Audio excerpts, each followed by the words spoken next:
Spoiler warning for Daredevil Born Again episode 5 and 6. So in episode 6 of Daredevil Born Again, Matt finally puts back on the suit and has this incredible fight with Muse, where he finally lets the devil out. Daredevil was able to save Angela just in the nick of time, but Muse had gotten away. I still heartily believe that Heather Glen is going to end up getting killed by Muse in the show. Everything is starting to point towards that. We know that Muse is going to be a villain also in season 2, his story is going to trickle into that, but I think that this is the perfect way to do it. And I believe I know just how they will. Muse is a serial killer that drains his victims of their blood and uses them to make art. He has around 60 victims in the MCU, we found that out in this episode, but in the comics he's around 120, or it could even be more, that are unconfirmed. We see Angela Ayala trying to investigate the missing persons reports, but she ends up just getting herself captured by Muse, aka Vincent Van Gogh. Now in episode 2 of the show, we were very briefly and quickly introduced to this character named Bastion. In the show, they never explicitly say his name, but in the credits is listed as Hunter Doohan as Bastion, and we know that he is playing Muse, and the same name shows up in episode 6, and that's the Muse episode, and we don't see Bastion at all. In episode 2, Muse tells Heather that he loves her work and that he needs help, and he asks her if she's taking on any new clients. Heather, a little reluctantly I'd add, gives him her email and said, "I'm sure we can work something out," and then Bastion says thank you, truly, and gives this very ominous but awkward smirk as he exits. So this immediately tells us that Muse is aware of his problems, but also that he admires Heather's work. After Bastion leaves, Buck steps up next and gets his book signed, and as we all know, he was scouting out Heather to see if she would be the right fit for Vanessa and Fisk for their marriage counseling. If we jump later in this episode, Heather tells Matt that she's taking on a new client, and she won't be able to make it to dinner. While she's doing that, she's signing this NDA, and we see a pan of her room, and as they look up, we see Buck. Now, if we go back and look at this room real quick, we can see this little lamp next to the nightstand. This is going to be very important along with the couch, but also when we pan up to Buck's head, look at the ceiling and the tiling and how it is all constructed. Then we get another shot of the office with Buck having his back towards us, and we can see the lamp and the nightstand to the left here. As well, if we look behind Heather, we can see this bookshelf. This is going to be very important, make sure to take note of that. Now, if we take a look at the 32-second Vigilante trailer for Daredevil Born Again, that is on Marvel's YouTube channel.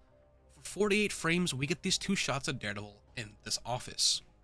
Look to the left of Matt here. We have this lamp, the nightstand, and if we look at who Matt is fighting, it is Muse. Behind Muse is Heather's desk and that bookshelf that I mentioned. In the second shot, we get Matt stomping on him, most likely his head, and if we look above Matt, there is that same texturing on the ceiling that I had mentioned earlier. This rematch is going down in Heather's office. I can 100% confirm this, it is going to happen. Now, if we go to Marvel's short section on their YouTube channel and take a look at the Everyone Has a Darker Half trailer, we get the shot of Muse running towards the camera in Heather's office as Matt is right behind him. I think that Muse is trying to get at Heather here, I could be wrong, but from the look of it and how the shot is framed, it makes perfect sense, and I believe it might lead to or tie into this shot from the mid-season trailer titled Alive, where we see Vanessa and Fisk on this couch. Now, this isn't Heather's office, that is very apparent by the windows and the sofa that they are sitting on, but there is a body in front of them that is bloody. And if we look at Fisk, he is bloody as well. Vanessa also looks very distraught. We know that Matt and Heather are also going to be at this gala, and in fact, Heather and Matt switch places, where Matt ends up dancing with Vanessa and Fisk ends up dancing with Heather. This is where we also get the shot of Fisk doing the finger guns in the trailer. If Bastion is at this gala, without a doubt, he would figure out that Fisk and Vanessa are seeing Heather. It is almost obvious, especially with Buck. And this could lead right into his motive of wanting to kill Heather.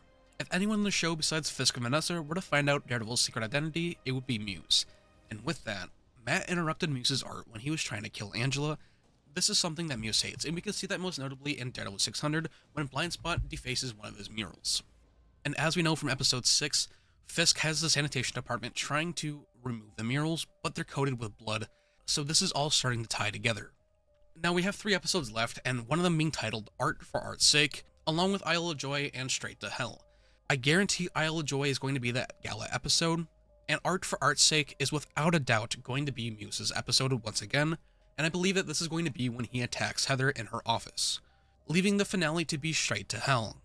I think by the time we get to the finale Straight to Hell, almost all of the Muse stuff will be wrapped up for this season, with maybe a little hint towards the end, or maybe even a post-credits scene. I don't want to go too far into exactly what Muse is going to do to Heather, since I know it'll spoil the show with season 2, and that just isn't fun for anyone. Just know that Vincent Van Gogh, aka Bastion, aka Muse, is far from done, and he is going to make everyone beautiful. With all that being said, how do you think that Heather Glen is going to die in Daredevil Born Again? Let me know in the comments down below. Comic Theory, Carter Comics, and I did a live reaction to these episodes last night on Comic Talk, and it was incredible. We will be back for next week with episode 7 with Carter as well. Thank you all so much for watching this video. I cannot wait to get into these last 3 episodes. This has been Caden, or Cantina Talk, and I will see you all in the next one.